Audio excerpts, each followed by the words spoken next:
निपटाई जा रही है, उसके लिए शिक्षा विभाग के एससीएस डॉक्टर एस सिद्धार्थ को बधाई के पात्र है वो, और काफी प्रोएक्टिव है, खासकर शिक्षकों के ट्रांसफर को लेकर, शिक्षकों की पोस्टिंग को लेकर। और उससे भी सबसे बड़ी बात है कि वो चाहते हैं कि ट्रांसफर में ट्रांसपेरेंसी हो, यानी स्थानांतरण में पारदर्शिता हो।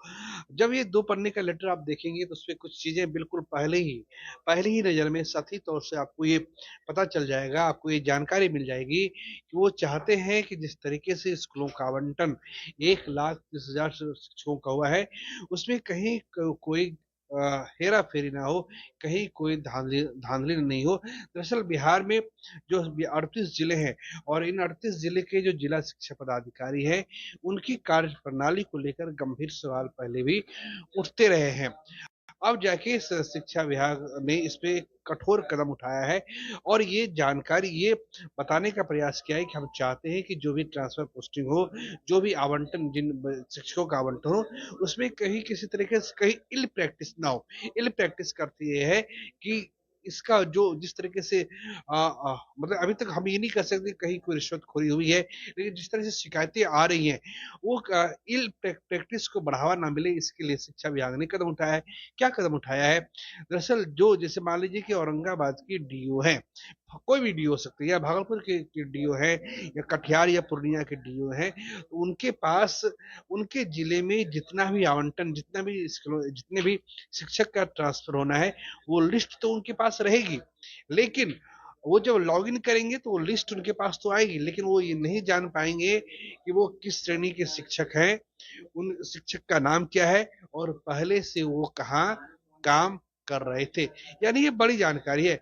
उनके सामने क्या दिखेगा? उनके सामने शिक्षक की उम्र का पता चल पाएगा, शिक्षक की जाति का पता चल पाएगा, लेकिन उनका नाम क्या है, उनका उनकी आईडी क्या है, ये पता उनको नहीं चल पाएगा, और एक बार में एक ही शिक्षक का ट्रांसफर हो पाएगा।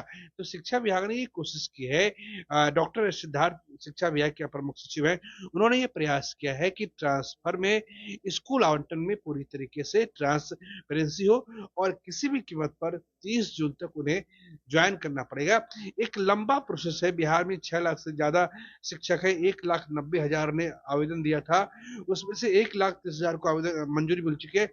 महिला है, वो अभी फिलहाल मैटरनिटी लीव पे चल रही है, और उसका मैटरनिटी लीव 10 दिन पहले शुरू हुआ है।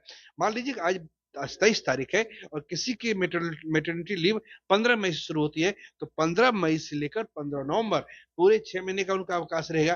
तो ऐसी महिलाओं के लिए शिक्षा विभाग ने कोई निर्देश जारी नहीं किया है, लेकिन हम अपने दर्शकों को यह आश्वस्त करना चाहते हैं कि जल्द ही शिक्षा विभाग से हम इस पे सवाल पूछेंगे कि वैसी महिला शिक्षक जो मातृत्व अवकाश पे 6 महीने के लिए गई है, क्या उन्हें भी 30 जून के पहले ज्वाइन करना पड़ेगा? मान लीजिए किसी की डिलीवरी डेट है 15 जून को, मान लीजिए किसी महिला की शिक्षक की डिलीवरी डेट 15 जून को है, तो वो कैसे कर पाएगी? लेकिन आपने तो कह दिया 15 जून तक आपको ये होगा, और 30 जून तक आपको ज्वाइन करना पड़ेगा। तो ये कैसे हो पाएगा? ये क्योंकि 1,30,000 के आसपास आवेदन गए हैं, इसमें बट नेचुरल है कि 1000 आवेदन तो ऐसे जरूर होंगे। ऐसे क्योंकि महिला बिहार में क्या है कि क्लास 1 से लेकर 8 तक 50% रिजर्वेशन है, 9 से 12 तक 35% रिजर्वेशन है, तो महिलाओं की भर्ती काफी ज्यादा हुई है, महिला शिक्षक की भर्ती हुई है। अगर 1,01,000 भी ऐसी महिलाएं हैं, तो इनके साथ तो जस्टिस नहीं हो पाएगा। तो इस बारे में शिक्षा विभाग को ये क्लियर करना चाहिए कि वैसी महिलाएं जो मातृत्व अवकाश पे हैं, जो मैटरनिटी लीव पे हैं, उनका मान लीजिए उनका 15 नवंबर को उनका उनका ये मातृत्व अवकाश पूरा हो रहा है, तो क्या उन्हें 30 जून के पहले ज्वाइन करना पड़ेगा?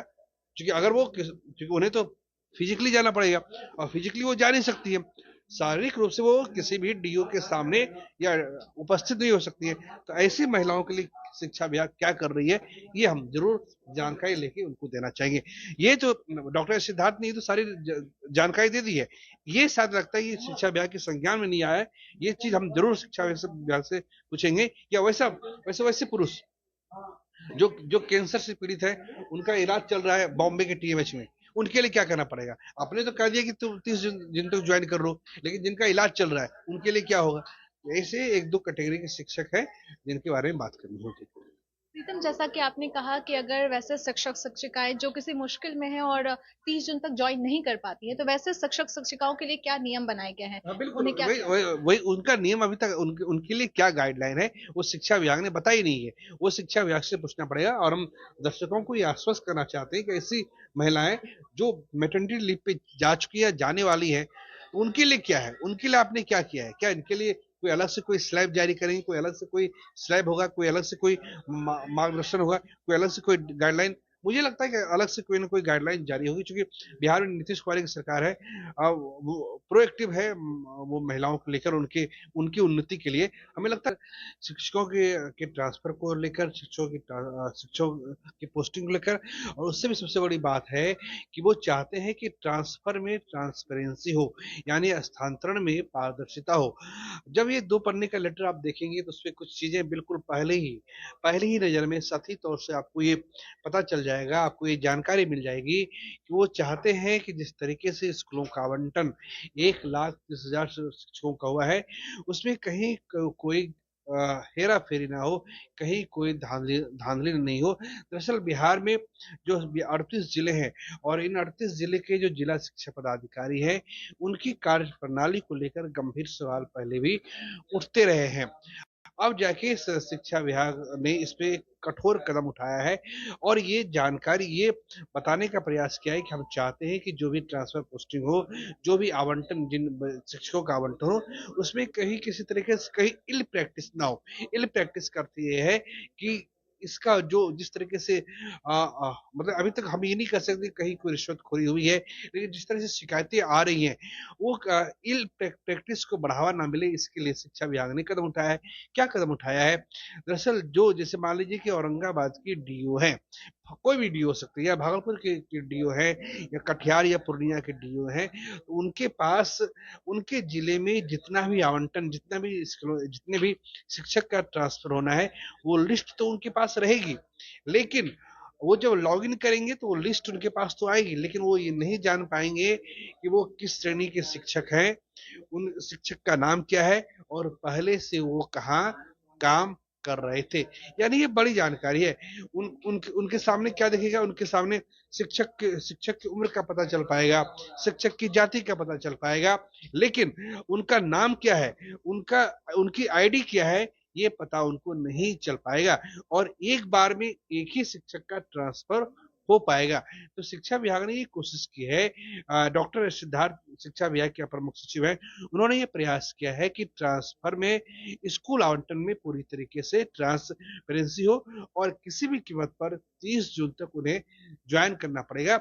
एक लंबा प्रोसेस है, बिहार में 6 लाख से ज्यादा शिक्षक है, 1,90,000 ने आवेदन दिया था, उसमें से 1,30,000 को आवेदन मंजूरी मिल चुकी है। महिला है, वो अभी फिलहाल मैटरनिटी लीव पे चल रही है और उसका मैटरनिटी लीव 10 दिन पहले शुरू हुआ है। मान लीजिए कि आज 23 तारीख है और किसी की मैटरनिटी लीव 15 मई से शुरू होती है, तो